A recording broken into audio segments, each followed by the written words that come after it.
Look, you might not believe me and Pim Bandy, okay? But take it from the guy who never dies. After a thorough investigation, there is no list. What the heck? You told us for years there was a list. Well, I checked, and as usual, I even checked it twice. No list. Look, Nick here, he knows a lot, okay? He knows if you're sleeping, if you're awake. He probably knows which radical communist killed JFK at Ford's Theater, okay? So when he says there's no list... Wait, so there's not even a good list? Well, I mean... Nobody on the list is good. I know these people. Wait, so there is a list? Perpetuating unfounded theories about lists is not helpful. I mean, that is your whole business model, to be honest. Oh, look who's talking. Sir, point-blank question. Is President Trump on any of these lists? Nobody's on a list which does not exist. I can't believe this. Even Elmo said it exists. Elmo! Oh, my child. I know it's hard, but you must find it within yourself to believe In magic. in the magic of a list Which does not exist. Somewhere in the bowels of the city that never sleeps Kevin McCullough, radio host with Salem Media, is a man also not sleeping. Syndicated radio talk show host Kevin McCullough. And that guy would like a word with you. Many of you know him as Vostradamus. Of course that Kevin show is going to be great. The only thing that could be greater, of course, would be that Donald show. We don't have that, so we have that Kevin show. Featuring the music of Dick Tunney and the Dream in Color Orchestra. Straight ahead, Simon Hankinson explaining Mamdani for pickpocket in chief. Admiral Peter Brown protecting the Western Hemisphere. Patrice Onwuka, Independent Women's Forum, breaking down the big bad tariffs. Sketch comedy from puppet regime Al Berry and the Babylon Bee. And their first time ever debuting, Stars Go Dim in the Spotlight. And now from Times Square, where the only thing colder than Chris Martin's stare was that Kiss Cam couple's chemistry. Here's the cover.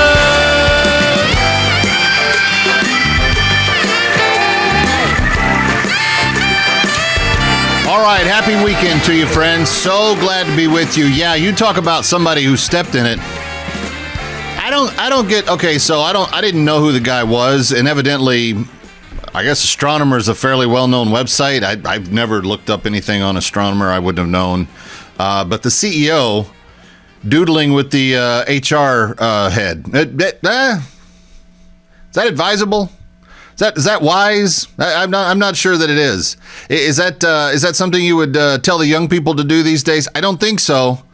I think you should probably stay away from such things. And yeah, I know they were at the Coldplay concert, and I know how thrillingly emotional Coldplay can be. But come on, don't be an idiot. And worse than that, I mean, better than that, just love your wife. She's the one that has put up with your junk for all these years, and she raised your kids and everything else. It just don't diddle. I'm going to start a new club, the Don't Diddle Club. It'll save families. The Don't Diddle Club, coming to a theater near you very, very soon. Speaking of things coming, got this in the mail this week. You see this? How handsome is this cap right here? What does that say there? Yes, Mr. Pipes, go ahead. You can. Thank you.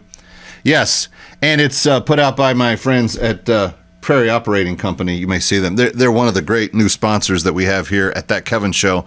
And the reason that it's so important, if you're in California right now and you're hearing or seeing this, you know in your heart of hearts that your summer is a dreadful slog right now because you don't have the energy that you need. You don't have the air conditioning. You don't have a lot of the fancier options that people would be able to give you because your governor has said we're going to become a green-only state by 2030. And nobody wants that. If you were listening to Jen and Greg on the Morning Answer on Friday in Los Angeles, they laid out this whole thing about how fossil fuels aren't the enemy, and that's what we believe at this show. Fossil fuels are the heroes. They are not the enemy. They are not the villains. They are our friends, and they are responsible for my air conditioning in my studio that's keeping me comfortable right now. They are responsible for the lovely, comfortable drive that I have in my car. They take my kids to their everything that they need. Without fossil fuels, we would not be able to get along. My cell phone is made of components that we wouldn't have without fossil fuels. And now Maryland is trying to follow in California's footsteps and force an all-green grid by some crazy date like 2040. And they don't have the infrastructure for it. Nobody does. And wait until AI comes online, friends. Did you know, I just read this week. China is building and launching a new coal plant at the rate of one new coal plant per week between now and the end of 2026. That's going to be over 100 new coal plants that they're going to be putting up. And do you know why primarily they are building those? To power their AI systems. It takes basically more energy than an entire town of 100 families to just train one AI model to operate. Just to train it to operate, it takes that much. Not to continually operate it into the future indefinitely, which is what AI is going to do. So, friends, there's no way that we can't have fossil fuels being part of the equation. And for all of these people like Alexandria Ocasio-Cortez that wants to shoot people like me just because I say we need all forms of energy, just because she's out there doesn't mean we have to listen to her. And that's why I want you to go to oilfacts.com and sign up for the newsletter and get smart. These facts lay it out unlike anywhere else that I've ever seen it explained. Oilfacts.com. And if you go right now, you're going to get a special report for free on the entire China threat. They're going to beat us in the AI arms race if we don't change our energy supply situation very quickly. Oilfacts.com for that free report. Oilfacts.com. The kiss cam, total embarrassment to the families, to the couple involved there. And you know who I really feel sorry for? The children. And I was thinking about this as someone who has daughter and sons, and if I put them in the situation where their dad was super famous overnight because I had been diddling with someone that was not their mom, the devastation that would bring to their little innocent hearts and lives. How can you do that? How can you do that to your kids? Come on, guys. We're better than that. We can be, and we should be better than that. The men of our culture need to take a stand, and we don't take a stand by, screaming at other people. We take the stand by living our lives right. Love your wife. Be with your kids. I'm looking forward to a bucket list trip that we're going to take soon with the kiddos. We're going to take them to Italy. And I just want it to be the best thing that they've ever gone through. And I want to come back with a ton of memories that we as a family made together. I don't know. Maybe I'm just getting old. Maybe I'm getting sappy and, emotional in all of this. But that's what I want out of my life. I want my kids to have a legacy that they knew that their dad loved them, that they knew that their dad loved their mom, and that at the end of the day, their lives were made better because of all of that. Speaking of something that would make everything a little bit better, there's going to be a lot of humor on today's show about Jeffrey Epstein's list. Is there a list? I don't know if there's a list. I know that at one point in time, there was a lot of discussion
McCullough.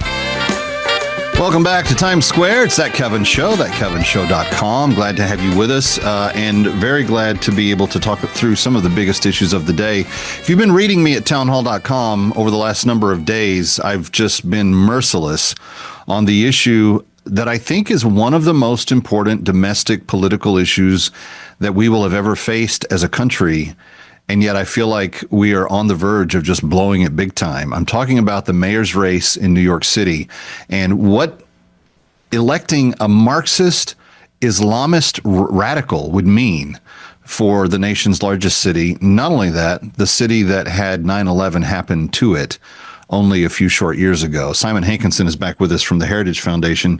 Simon, you're very well informed on all these kind of municipal issues and some of the inner workings of domestic politics here in America.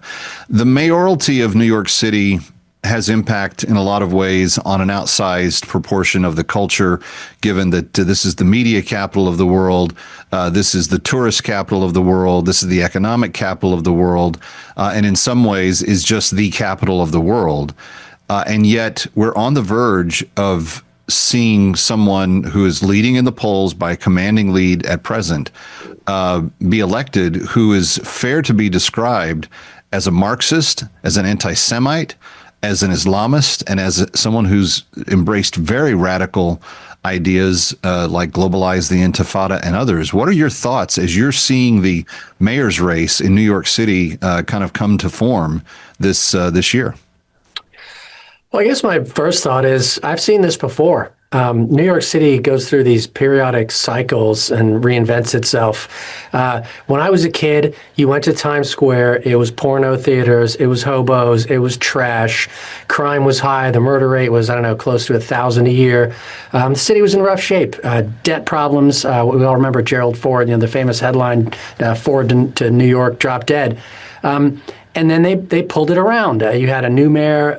You had a new theory that if you take care of the little stuff like turnstile jumping and broken windows and people peeing on walls, then it takes care of the bigger stuff. And New York turned it around. Times Square turned into kind of a Disneyland for foreign tourists.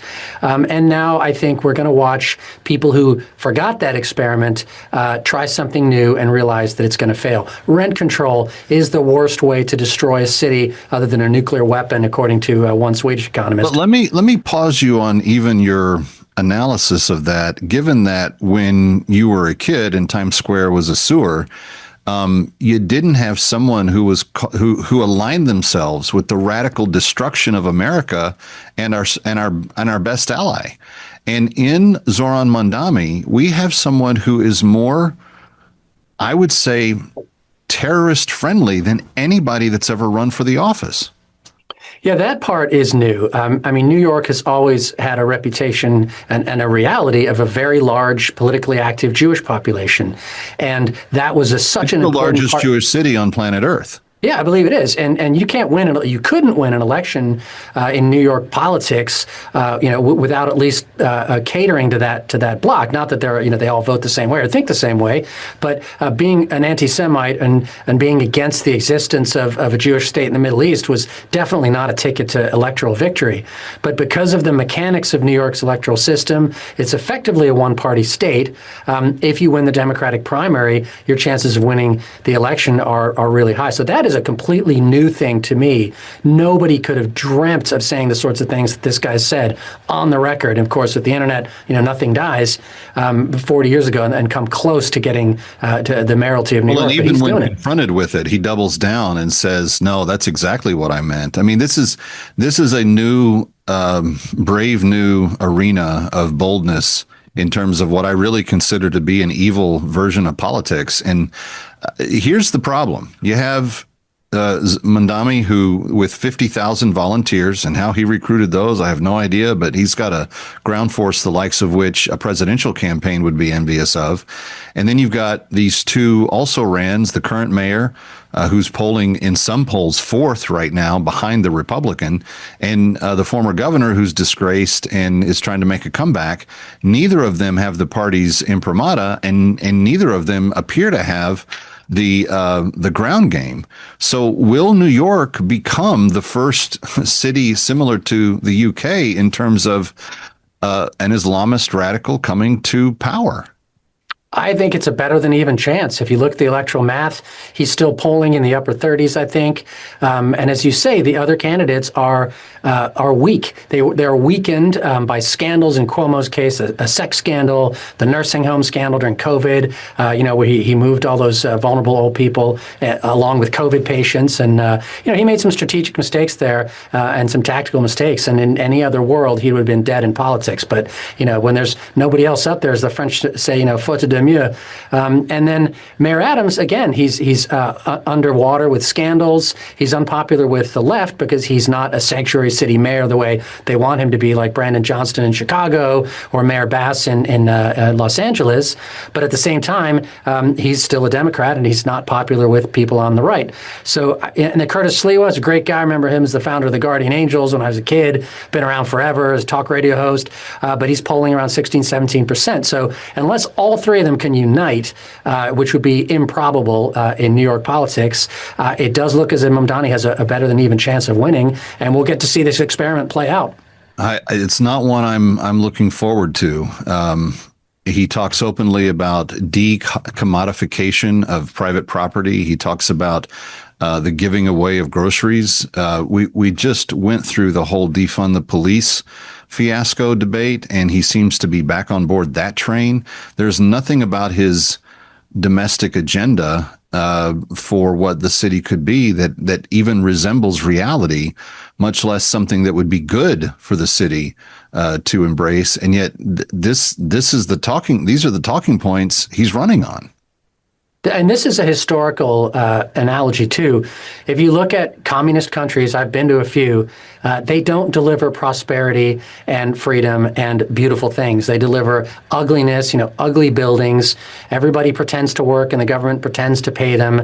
There are lines for everything. There's the famous stories of Russians. There'd be shoe day, like once a month the shoes would arrive and everybody would line up and you just had to buy what was there and trade.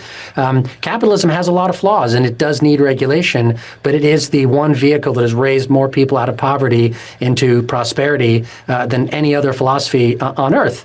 And I'm afraid people like Mamdani is 33, and a lot of these young Brooklynites, you talked about 50,000 people, probably college educated, can't find the type of job that they think that they deserve with their studies degree or whatever, who are mad and they want free stuff, and they don't understand that there is no such thing as a free lunch. If you get free healthcare, education, buses, someone ends up paying for it. I was told by a friend who has children that live in Brooklyn, as I'm on the other side of the city, and their children are young professionals. And during the primary, the aggression with which the Mamdani foot army was out, knocking on their door almost nightly. And at one point, the husband tells the person calling, "We're not supporting your candidate." And instead of saying, "Thank you for your time," and moving on, they were like, "Well, why not?" And it became like, it's a bold new world in terms of how this is coming about.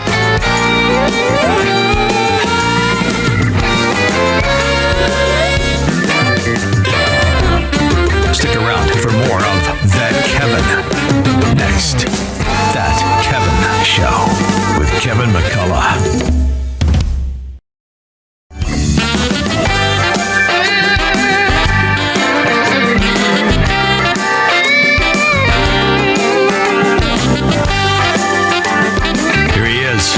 From New York, That Kevin McCullough. Welcome back. It's That Kevin Show, thatkevinshow.com for everything, including social media, thatkevinshow@gmail.com to email me. Simon Hankinson is my guest, and we're talking about some of the biggest issues that we're facing. Simon, you've done a lot on the gangs and the ICE raids and the things that have been happening, not so much here near the New York area, but certainly in California and in Texas and a handful of other places. The courts have tried to stop the administration from enforcing immigration law. It looks like, at least for the time being, the Trump administration is going to be successful in pressing that point. But you still have mayors that aren't cooperating. And in fact, I think people like Karen Bass are actually inciting some of the violence that's being measured out against the ICE raids and the people that are performing them. Where do we stand at the current moment? Well, we are polarized as never before on this issue, and we stand at a point where on one half of the country, we believe in enforcing the rule of law and enforcing immigration law until Congress changes it. And then you have, I don't know what the percentage is, but certainly a high percentage in cities like LA, New York, San Francisco, Chicago, that not coincidentally have large populations of illegal immigrants and are all exclusively, as I understand it, run by Democratic councils or mayors who do not believe that federal law should be enforced. And so they're coming up with every excuse they can to throw at the wall. They say, well, there's not due process. Yes, there has been due process, especially when you're arresting someone who has a valid removal order. Then they'll say, well, it's cruel and unusual, ripping families apart. Well, unfortunately, sometimes law enforcement requires you to separate, parents from children or parent from parent. It depends on the circumstances of each case. And then they'll say, well, it's illegal. They file class action lawsuits, and you see at the lower level, at least, quite a few judges willing to go along with that. So it's a bit of a mess, but I think it is a fundamental fight that we have to win to convince people that when you pass a law, you have to enforce that law, or else you go down that perilous route. And I've been to those countries. I've been to 80 countries and lived in 8 where the rule of law is not enforced. And believe me, they're not nice places to live always. No, I can totally believe that. I've been to a few of them myself. Here's the interesting thing about this. At the lower level, the courts do seem to gang up on the administration, but Trump seems to be consistently winning at the appellate and Supreme Court level. And I'm wondering how long does this continue to go on until the absolute word is handed down that the president can, in fact, enforce our borders and protect our people? Yeah, I think it's going to be different with each case. There are multiple cases going at the same time. There have been more injunctions, class-wide injunctions against Trump than any other president in U.S. history. And there are more lawsuits in play than I ever remember seeing in any presidential administration. So he's going to win a few. He's going to lose a few. He might lose the Alien Enemies Act case. He might lose on a particular manner of deporting a particular group of people. But he has to win on for example, the universal injunctions by lower level judges where the Supreme Court made a clear ruling. And he has to win on the executive being allowed to do what the Constitution says it can do. You can vote a president in and vote him out, but once he's there, he's the commander in chief, he controls the executive branch. So that's what the very least I want to see, and where I want to see the Supreme Court do its job and just enforce the law and read the Constitution. Well, and to be specific, they've been very consistent with in enforcing executive power. And I think even on the Alien Enemies Act, I think that they haven't decided on the merits, the big merits of the case. And I think that if and when a case comes to that, I think that they will do what the court has done 7 other times and affirm it. Well, people often talk about, well, this is a strict construction court, or they're reading the No. All they're supposed to do is read the Constitution, read the law, and determine what it clearly says, interpreted the way it was written at the time. If the meaning of the words has changed over time, and then it's up to Congress to change that law. And what we've seen, I think, with Justice Jackson in particular, but the other 2 more liberal justices, is an insertion of sort of what they want the law to say rather than what it actually says. The law doesn't always say what we want it to, but if you're in law enforcement or in government and it's your responsibility to carry it out, you have to just follow that law. Yeah. Ketanji Brown Jackson has been particularly problematic in recent weeks, even being chastised by fellow Democratic appointees on the court. It's kind of a new measure of just how far afield a Supreme Court justice can, in fact, end up being. Yeah, I mean, I've not been able to read all the decisions. I only read summaries. I did read the whole of the Students for Fair Admission case. And, she is a smart person. She can make reasoned arguments, but there are times when she falls back on a sort of, well, it's not fair, and this just shouldn't be. That is not her job. That's not the law. That's not the law. That's politics. Deciding what's fair and what's unfair, what should be done and shouldn't be done. Do we enforce immigration law this way or that way? That is a political call and is not the job of the judiciary. Stick around for more of That Kevin. Next, That Kevin Show with Kevin McCullough.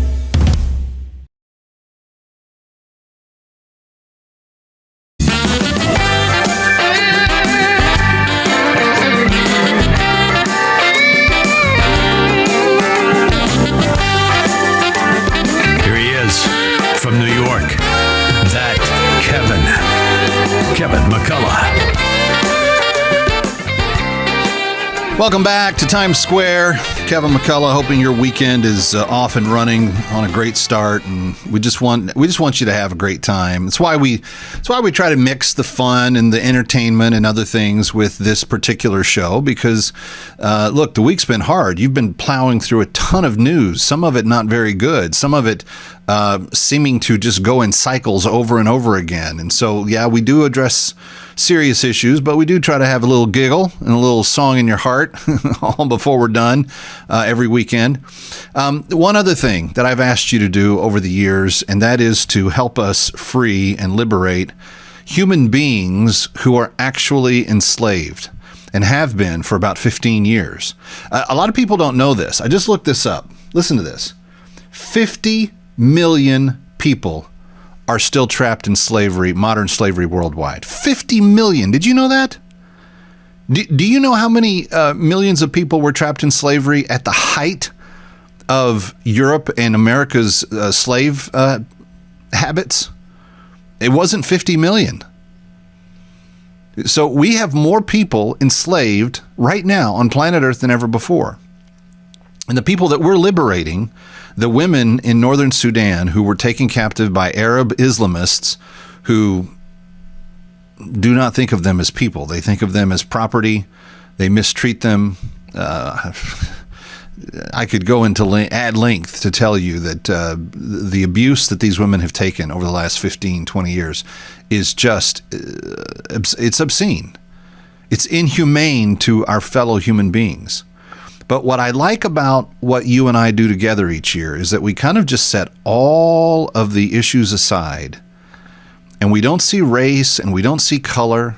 We don't see anything except a heart that is not free, a person that is not liberated. And then we go and liberate them. And you and I together over the last more than 10 years, I want to say at least a dozen years, we have now come very close to crossing our 5,000th slave liberated.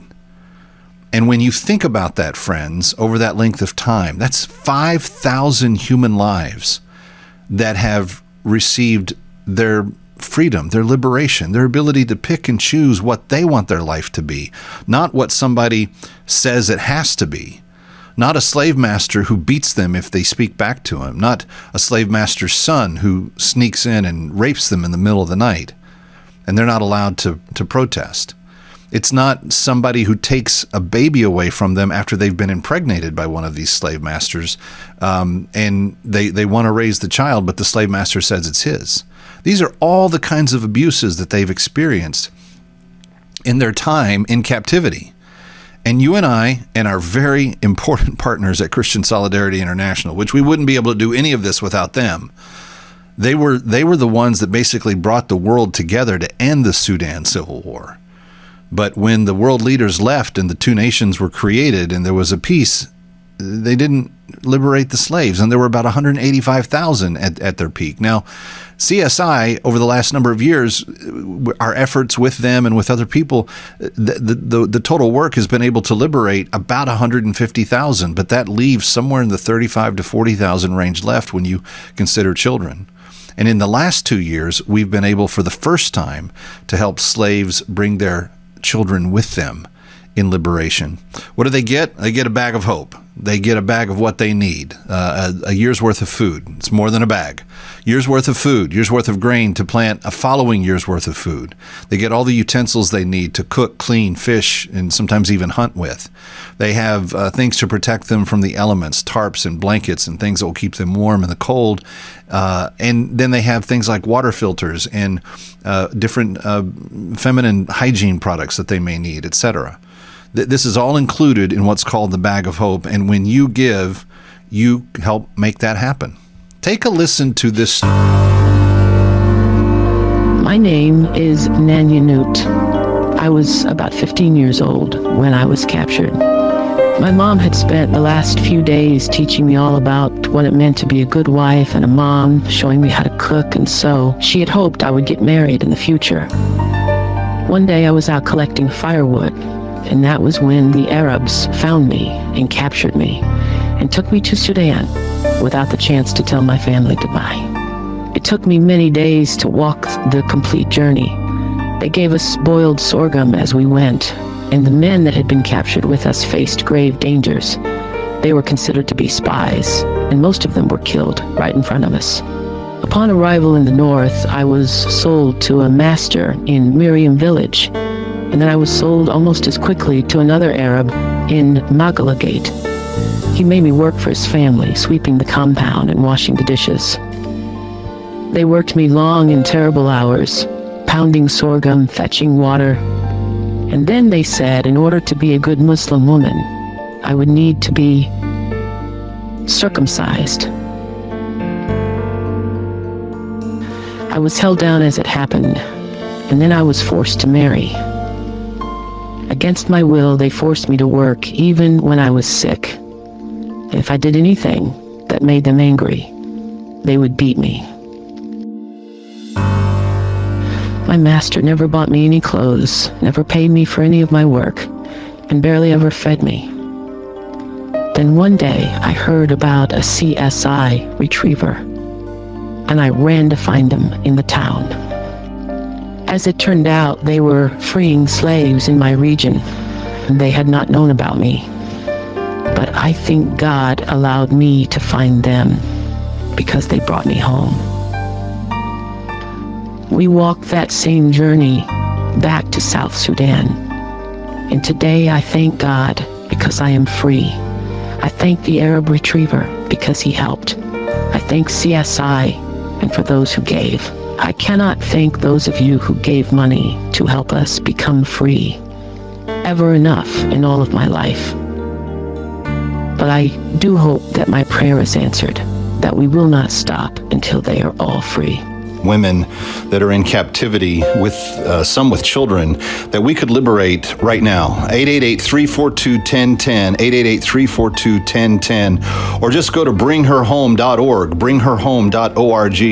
And again, the McCullough family matching every slave that you free this weekend.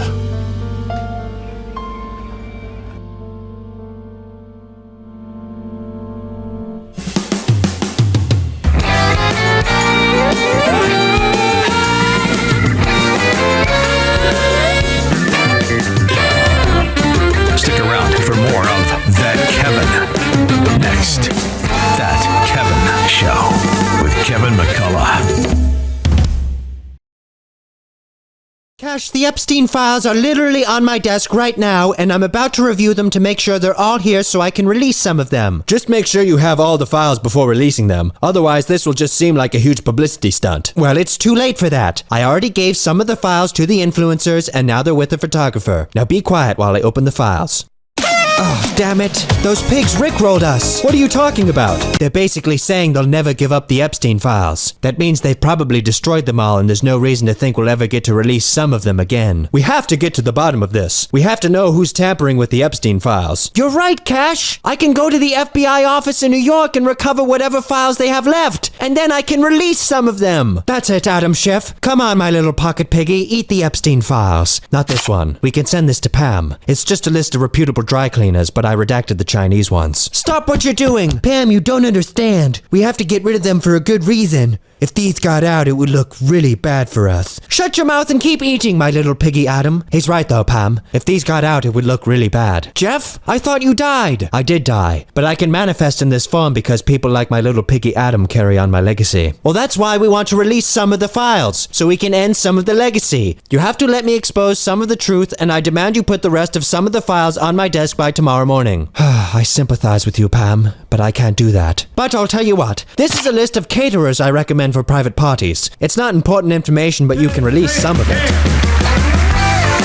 Somewhere in the bowels of the city that never sleeps, Kevin McCullough, radio host with Salem Media, is a man also not sleeping. Syndicated radio talk show host Kevin McCullough. And that guy would like a word with you.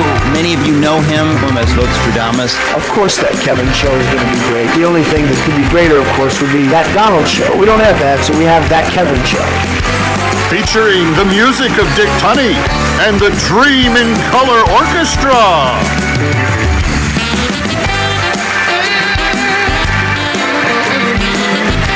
Still to come,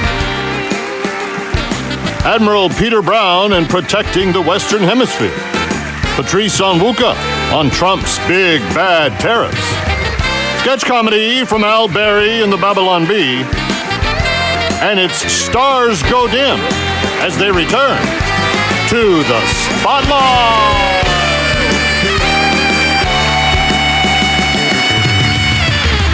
And now from Times Square, where even the Chris Martin Coldplay Kiss Cam can't save you from a nationwide facepalm, here's the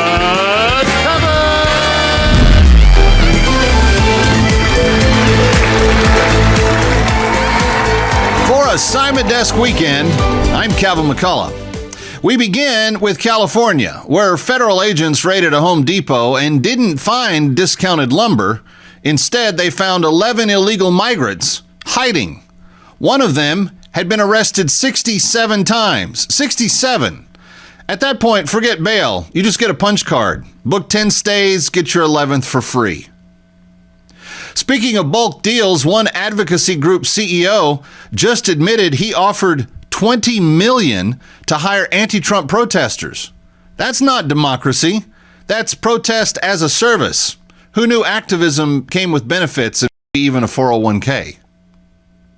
Meanwhile, in New York, Elise Stefanik used that now infamous cheating CEO, you know, the one on the kiss cam that Chris Martin called out, to roast Zohran Mamdani and Governor Hochul. It's a perfect metaphor for New York politics. Acting loyal in public, busted, cheating in private. Rural NPR stations, meanwhile, are clutching their organic hemp pearls because Congress cut their funding. They say they're determined to survive. I say, maybe get a real sponsor. Starbucks does exist. Sell naming rights. You know, Morning Edition, brought to you by Kombucha King. While we're talking skeletons in closets, President Trump has directed the Attorney General, Pam Bondi, to work on unsealing grand jury transcripts in the Epstein case. That nervous energy you feel, that's not just you. It's every private jet owner in the Hamptons checking to see if their name is on a flight log. Out in Texas, a husband and wife team just found a 1,700-year-old tomb filled with treasure. Now, that's the kind of retirement plan California residents wish they had instead of green energy stock. Speaking of which, California's green energy crusade is reportedly dying on the vine. Turns out solar panels don't keep the lights on if the sun's not playing along. At the grocery store, things aren't looking sunnier. Swapping high fructose corn syrup for cane sugar would now spike food prices across the board. We used to measure treasure in gold bars. Now it's Gushers and Fruit Loops. Over on late night TV, CBS is reportedly canceling The Late Show with Stephen Colbert. Adam Schiff and Elizabeth Warren blame politics. I'd blame the comedy, or lack thereof. And finally, a man refusing to buy his girlfriend kombucha after work has set off a full-blown internet war. Look, if fermented tea is what holds your relationship together, it may be time to switch to coffee, or counseling, or just agree neither of you has to smell that stuff in the fridge anymore. For a Simon Desk weekend, I'm Kevin McCullough.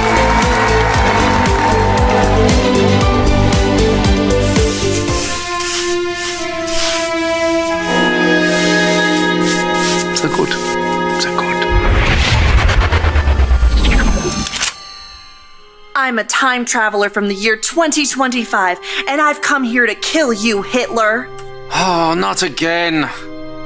I'm never gonna have enough time to finish these paintings with all of these time travelers trying to kill me. Well, I'm going to succeed. Before you pull the trigger, can I just ask why? Why do all of you people want to kill me? Isn't it obvious? I'm a progressive, a liberal, a fighter for social justice. And you are a fascist who implemented a reign of terror. And while the effects of your policies devastated the world for decades, soon we will be able to take back the White House, and we will be able to use the government to force people to follow our great ideas. You want to use government power to force your ideas on the populace. Me too! That's fantastic! What? No. Ugh. You and I have nothing in common. What I'm saying is there are people in our time with dangerous ideas, and we need to silence them. Silencing those who disagree with you. I do that too! Oh, wunderbar! Oh, the Nazi movement will not die with me. Don't give me that! I'm enlightened, and you're as bad as, well, as Hitler. Listen, what I'm trying to say is we are very close to implementing a utopia, as long as we can get rid of some certain undesirable people groups. Yes, like the Jews. Yes, like the Jews. Oh. So, in the future, you also do not like the Jews? Well, no, but we don't believe in segregating all the races like you do. I mean, except for like graduation ceremonies. And dorms. And hiring practices. Oh, and admissions policies. That sort of thing. I too am a fan of the segregation. I'm sorry, I have to ask, is this a real firearm or is this some kind of toy for kinder? It's a flare gun. I'm trying not to support America's toxic gun culture. I'm a firm believer in gun control. Gun control! This was one of my ideas too. Ban them from the undesirables. Yes, look here. Oh, and your shirt. This is an organization founded by Margaret Sanger. Yes? Wait, you know about Margaret Sanger? Jawohl, of course. Oh, she's such a lovely person. No. She's a fighter for reproductive rights, for women's empowerment, and the eradication of undesirable populations by means of eugenics. Brilliant lady, very inspiring. I must use some of her ideas in our socialized healthcare system. Socialized healthcare? That's not your thing. That's our thing. No, it's very much my thing. Did you know that Nazi means National Socialist German Workers' Party? Nazi is just more catchy. Nazi. Just rolls off the tongue. No. This can't be true. This has to be some sort of mistake. We are nothing alike. You're Adolf Hitler, evil right-wing fascist dictator, and I'm a feminist restorative justice advocate. And a vegetarian. You're a vegetarian? Me too! Okay, I am so confused right now. I came here with a clear goal in mind to kill the most evil man to have ever lived. Besides Ronald Reagan. But now that I'm meeting you in person, you're not at all what I thought you were. And your painting is actually really good. What do you call it? I call it Ein Reich ohne Juden. Wow. I don't know what that means, but it sounds beautiful. It does, doesn't it?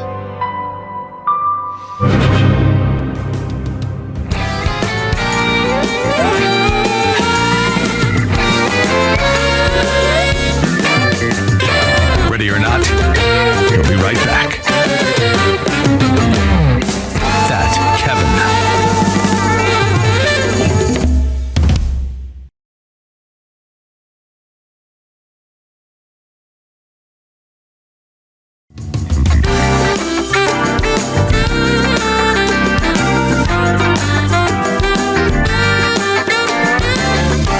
Now, back to That Kevin Show with Kevin McCullough. Welcome back to That Kevin Show, thatkevinshow.com for everything related to the show, including the social media, the email address, thatkevinshow@gmail.com, and the podcasts and the TV shows and everything. It's all there.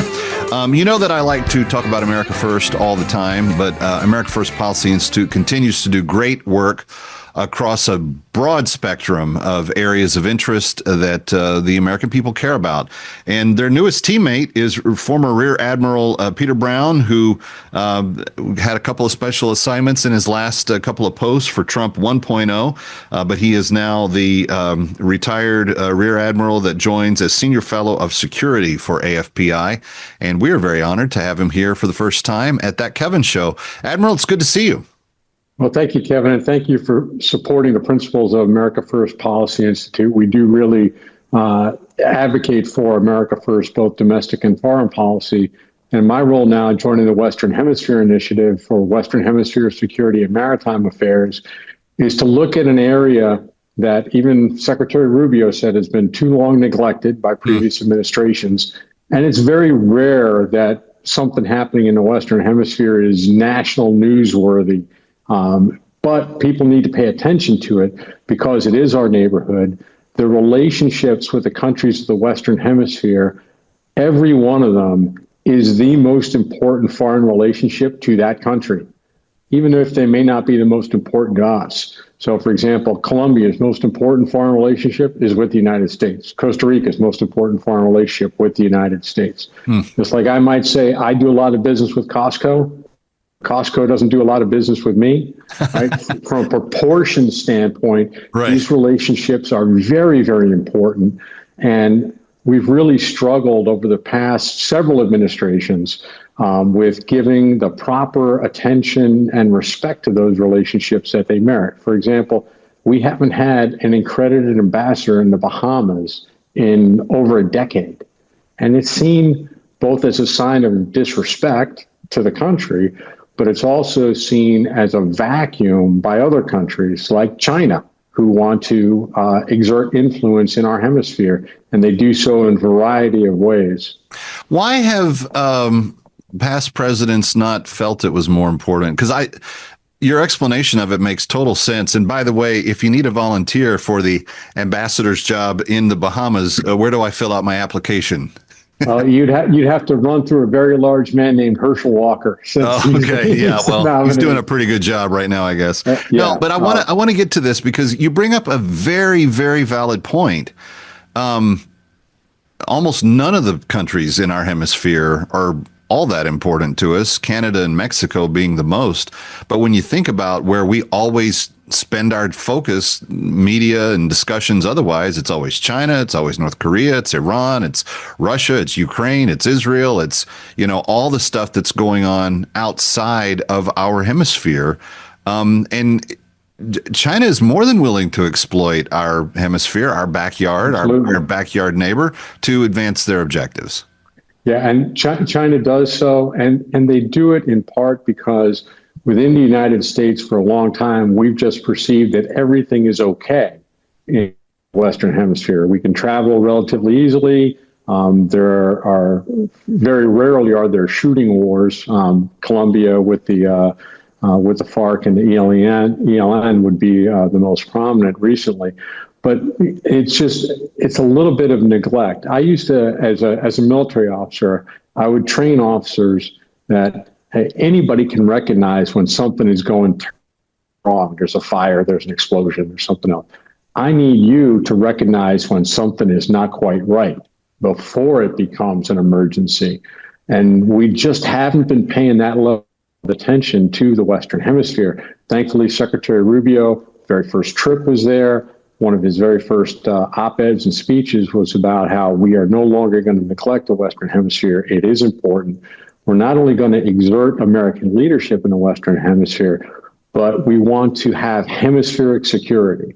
Right? What's good for Colombia is ultimately good for the United States. Right. What's good for the Bahamas is good for the United States, and vice versa. And so we need to treat these neighbors with respect, recognizing that there's economic, cultural, and familial benefit to us doing that. And also, these countries would frankly rather do business with the United States than with China. There's a prosperity aspect to it as well. These deals that China is making they're really debt trap kind of deals where they'll offer the financing for a major project, knowing that the country, Dominican Republic, Ecuador, Panama, whoever else it is, won't be able to afford to pay back. Yeah. And then they extract the payment in diplomatic favors. We'll take all of your rare earth minerals and we'll enslave half your population to mine them for us. Right. And then you have to vote our way at the UN General Assembly. You have to install the people we want in the World Health Organization and this really speaks to like that. This really speaks to the importance of just what a big difference the outlook of Marco Rubio is as Secretary of State, because he's not your typical State Department appease everyone to make them happy in the room kind of diplomat. He really is coming to that job with a and he's not, by the way, he's got a great personality for the job because he's very good with people and he's very kind and very appropriate. You know, every time you see him, even when he gets really worked up, he doesn't get all that worked up. Like it's like he's very controlled, but he does have that kind of edge that peers into and says, what is America's priority in this and how do we achieve that? Yeah. I think one of the things that Secretary Rubio is helping to reveal is that what the liberal foreign policy establishment of both political parties has been doing for the past 70 or so years is this idea that the rules-based international order was going to protect America's principles and interests. And the fact of the matter is that is not the case. The rules-based international order is being exploited by the rule breakers, right? So you mentioned Russia, China, North Korea, Cuba, and other proxies, Iran, Venezuela, Nicaragua. So the rules-based international order is being exploited. And what I tell some folks is that rules-based international order is the Maginot Line of the 21st century, right? We think it's supporting and helping and defending us, but at the same time, our adversaries are studying and exploiting it. And so we need to rebuild the relationships in our own hemisphere that will help make us, Colombia or Costa Rica's best friend, because China would want to be or would want to act like they were. And so it's our job to make our relationships within the hemisphere so good, so strong, so cooperative, and so mutually beneficial that adversaries like China don't get a toehold. Yeah. Admiral Peter Brown, appreciate all of your insights and so glad that you're now with AFPI, and we will be talking to you, I have a feeling, many times in the days to come to analyze some of the big events going on in our world. But thank you for spending some time with us today. We appreciate it. Thank you, Kevin. They're a great team at AFPI, and I'm looking forward to this opportunity. That's great. Kevin McCullough coming back from Times Square. Don't go away.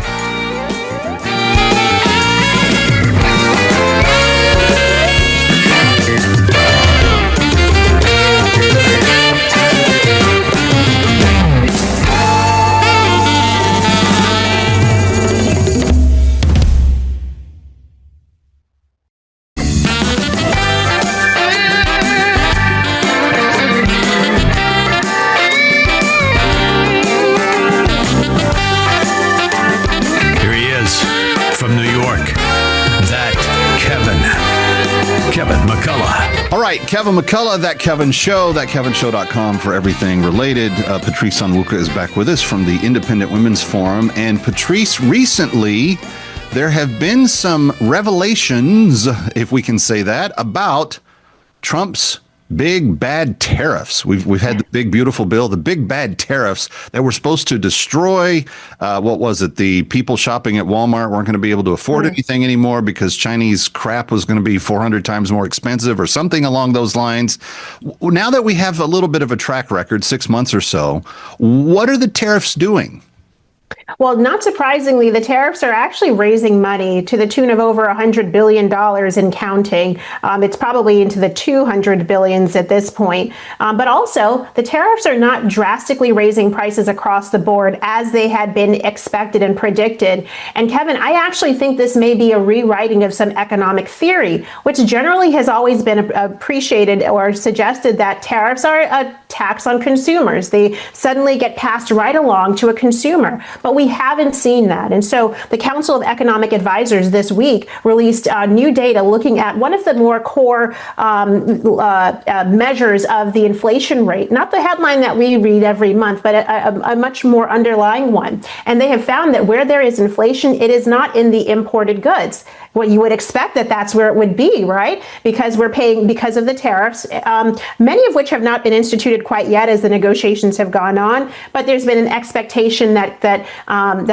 people are paying more because in anticipation of these tariffs being implemented. But we're not seeing that showing up in some of this economic data. And then you and I know what we feel at the grocery store. And generally, we've started to see prices come down. At the gas pump, we've been seeing prices come down. And so folks say, well, it's not happened yet being the operative word. It's been a few months since April, the Liberation Day announcements of the tariffs, and we continue to see the tariffs negotiations go on. But it may be possible that if there are price increases, they are not being passed down to the consumer at the tail end of the retail chain. And really, some of those tariffs are being eaten by the countries that are sending, by the suppliers, or eaten up along the way. So that's actually good news for you and I as consumers, that we're not feeling the pinch. And I guess the long run impact is this is part of President Trump's, one of the legs of his economic agenda: tariffs, tax cuts, and deregulation. If tariffs is raising money, hopefully that can go toward cutting the debt or paying down some of the other expenses like the tax cuts. Well, we need to definitively pay down that debt.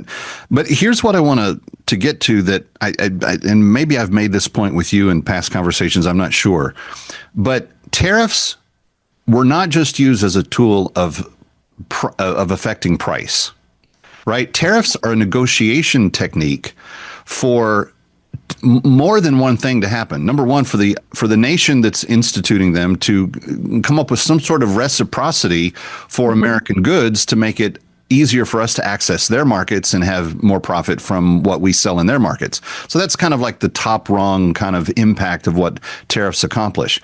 But if that's not what it accomplishes, it doesn't necessarily mean that the consumer has to pay more or be stuck with cheap stuff from coming overseas. Because if you actually think about it, tariffs open up a window for American producers to come back into our market, make product that is competitive or better than what the foreign product is that it's competing against, and actually give it a fair playing field.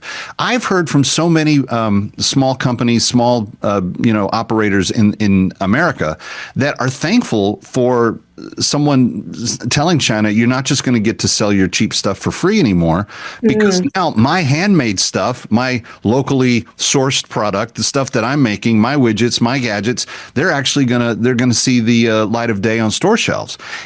That has a whole different economic benefit to our economy, from job production to any number of reciprocal industries that are attached to that creation of that factory or that job. And at the end of the day, tariffs, there's about 5 different ways that we win directly when they are implemented properly. And I kind of think that's what we're experiencing here. Am I wrong? You're not, because I think there are other ways as well.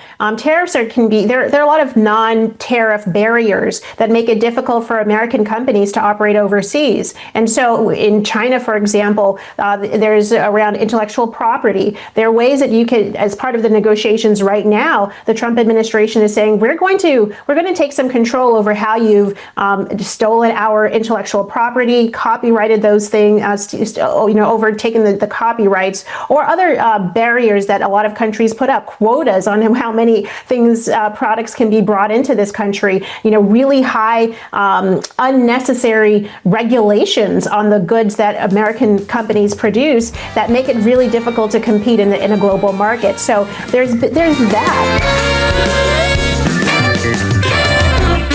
Stick around for more of That Kevin. Next, That Kevin Show with Kevin McCullough.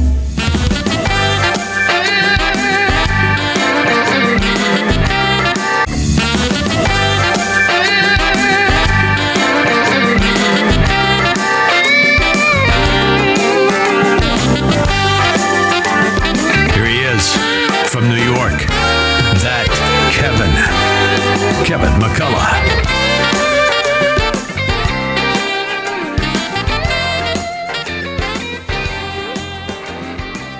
All right, friends, welcome back. Just a couple of things. Did you know that everything we do is online at thatkevinshow.com? And it's through our friends at Salem Media Group. It's been improved and significantly will be doing a lot more than it has been doing. But all of my radio, all of my different areas of interest. You know that I do one broadcast a week that's just focused on entertainment and tourism in New York. I do another one that does travel across the country and around the globe. And then everything else we do is news of the day, kind of top stories of the day, and what we think about it and how it impacts us and so forth. And then, of course, all of our That Kevin Show TV shows are there. And we would love for you to interact with us there. And the reason that I'm pointing you there is because there is also a place where you can subscribe to my new travel publication called That Passport Life. And That Passport Life is custom content about the greatest places to travel to and about and to see. It's loaded with visuals. We think you're really going to love it. And I've got some great contributors that are on the staff that are helping us put it together. It's a really special publication. I'm really proud of it. And there are more than 500,000 people a week that get it and that are enjoying it, and they're telling their friends. It's an incredible thing, and I hope you can join us. So go to thatkevinshow.com and subscribe to the That Passport Life publication. You can also get my Video Insider email, which is a kind of fun one. It gives you just a little snippet of something kind of tasty on video every day. And I hope you'll check that out as well when you go to thatkevinshow.com. All of it's free. I never put anything behind a paywall.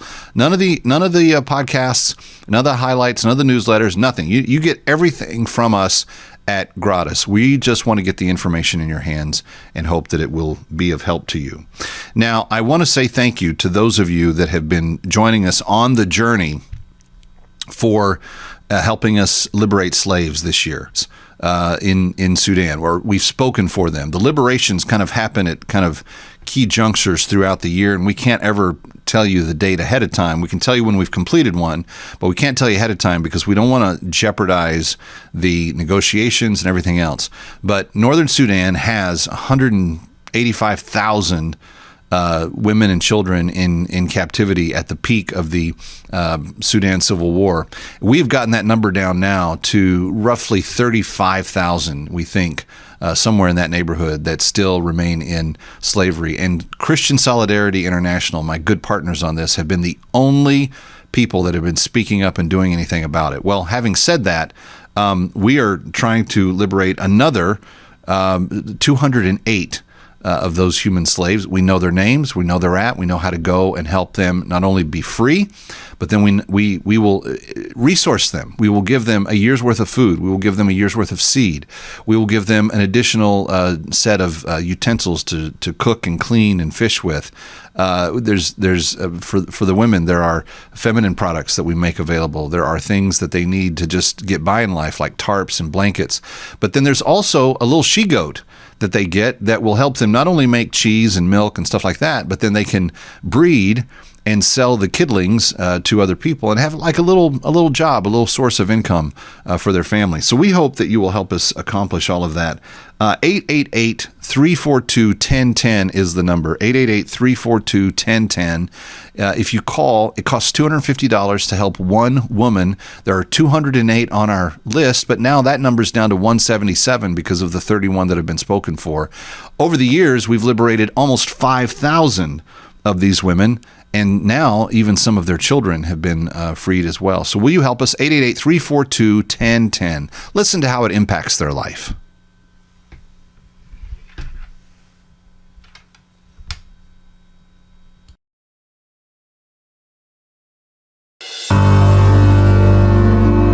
My name is Nanya Newt.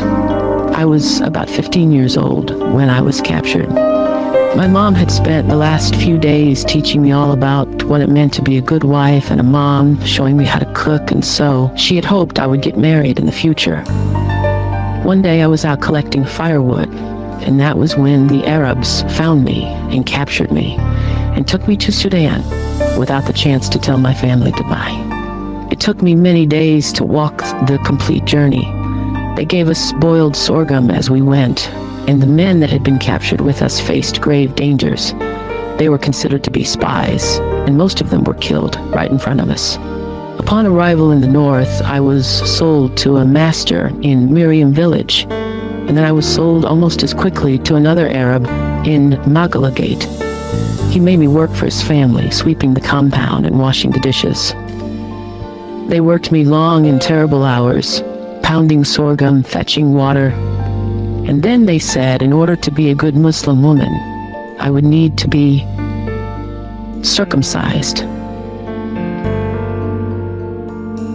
I was held down as it happened, and then I was forced to marry.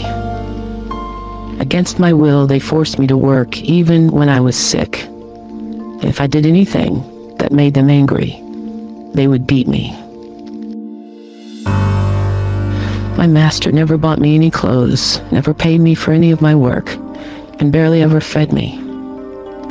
Then one day, I heard about a CSI retriever, and I ran to find them in the town.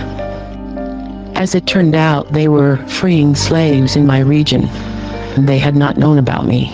But I think God allowed me to find them because they brought me home. We walked that same journey back to South Sudan.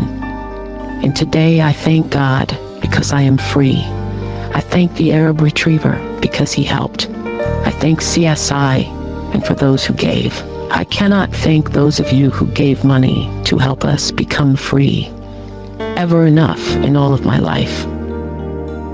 But I do hope that my prayer is answered, that we will not stop until they are all free.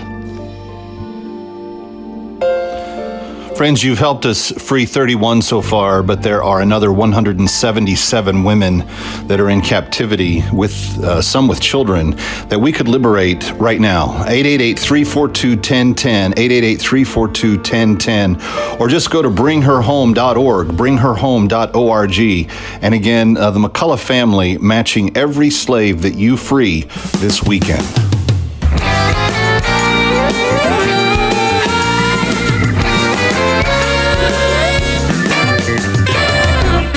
Stick around for more of That Kevin. Next, That Kevin Show with Kevin McCullough.